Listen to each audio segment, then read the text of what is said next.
को बहुत पसंद करते हैं, बहुत अच्छे से रखते हैं, बहुत रिस्पेक्ट करते हैं और बिल्कुल क्वीन ट्रीटमेंट देते हैं। 1 महीने पहले जब ये क्लाइंट मेरे पास आई, इनकी एज 34 इयर्स इन्होंने बताई। प्रॉब्लमेटिक एरिया ये था कि मैम मेरी एज होती जा रही है, मुझ पर प्रेशर है फैमिली की तरफ से, जल्दी शादी करो।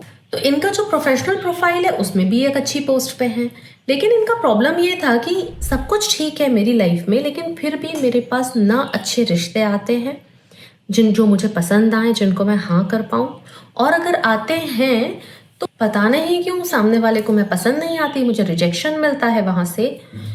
3 बार इनके साथ ऐसा हुआ कि इनकी एंगेजमेंट तक बात गई, 2 बार एंगेजमेंट टूटी और 1 बार एंगेजमेंट के ठीक 1 दिन पहले इनको मना कर दिया गया कि शादी नहीं हो सकती। तो इनके पास्ट का, रिजेक्शंस का, इनके पास इतना बड़ा बैगेज था कि अब ये होपलेस होने लग गई थी लाइफ में कि अब कुछ ठीक नहीं हो सकता। एंड विच इज़ वाई ये मेरे साथ काम करना चाह रहे थे कि मैम मुझे समझ में नहीं आता है मैं गलत क्या कर रही हूँ। और साथ में ये भी कह रही थी कि मैम मेरा सेल्फ लव बहुत अच्छा है, मैं खुद से बहुत प्यार करती हूँ। अब जब ठीक 1 महीने के बाद ये मेरे पास आई, बहुत सारी सक्सेस स्टोरीज लेकर आई। सबसे पहले तो इन्होंने मुझे बताया कि इनकी एंगेजमेंट हो गई है।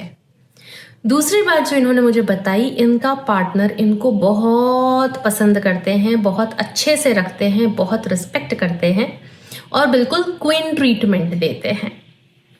तीसरी बात जो इन्होंने मुझे बताई, मैम अचानक से आपने जो मुझे फॉलो करने के लिए कहा था वो सब करते ही इतने अच्छे अच्छे रिश्ते आने लग गए कि समझ में नहीं आ रहा था किसको हाँ करो और किसको मना करो, सब एक से बढ़कर एक थे।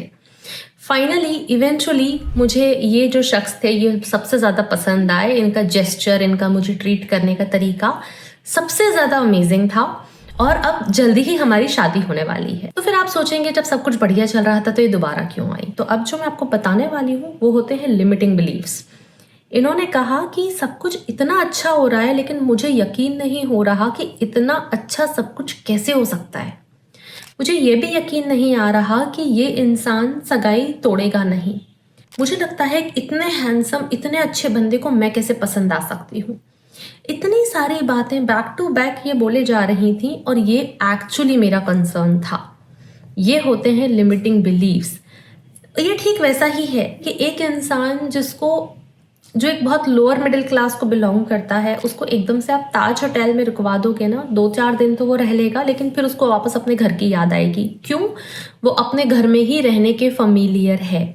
ठीक इसी तरीके से आपके जो लिमिटिंग बिलीव्स होते हैं, जो आपको एक अच्छी लाइफ नहीं दे रहे होते हैं, जब आप उन बिलीव्स से आगे निकलते हो, आप उनके पार चले जाते हो, आपको अच्छे रिजल्ट्स भी मिल रहे होते हैं, लेकिन चूंकि आप इसके फैमिलियर नहीं हो, इतनी अच्छी लाइफ के फैमिलियर नहीं हो, आपने लाइफ में स्ट्रगल्स ही ज़्यादा फेस करे हैं, तो आप इसको आसानी से डाइजेस्ट नहीं कर सकते और आप कुछ ना कुछ करके ऐसा करते हो कि आप वापस अपने पुराने फैमिलियर बिलीव्स पर चले जाते हो, क्योंकि वहाँ भले ही वो खराब हैं लेकिन आप उसी में ज़्यादा कंफर्टेबल हो। अब उनसे ये सारी बातें जानने के बाद और ऐसे सिचुएशन में क्या करना चाहिए और क्या नहीं करना चाहिए ताकि आप धीरे धीरे नए बिलीव्स के फैमिलियर हो जाओ, एक अच्छी ईजी लाइफ के फैमिलियर हो जाओ, प्यार और लव्ड फील करने के लिए फैमिलियर हो जाओ, इसके लिए मैंने उन्हें कुछ नई चीज़ें बताई कि अब ऐसा करना है और ऐसा बिल्कुल भी नहीं करना है। उनकी शादी हो चुकी है और वो बहुत खुश हैं। अब आप मुझसे डेफिनेटली ये पूछने वाले हो कि मैम आपने उनको ऐसा क्या बताया था। तो अगर आप एक फीमेल हो, अगर आप एक विमेन हो, आप एक लड़की हो और आपको ऐसा लगता है कि आपकी लोग कदर नहीं करते हैं, वैल्यू नहीं है, समझते नहीं है, अनलव्ड फील करते हो,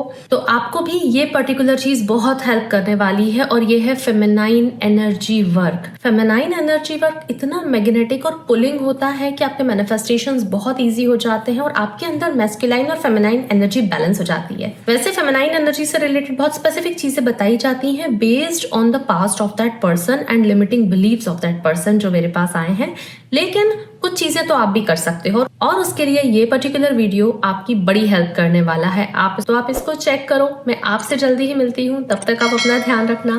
थैंक यू, नमस्ते।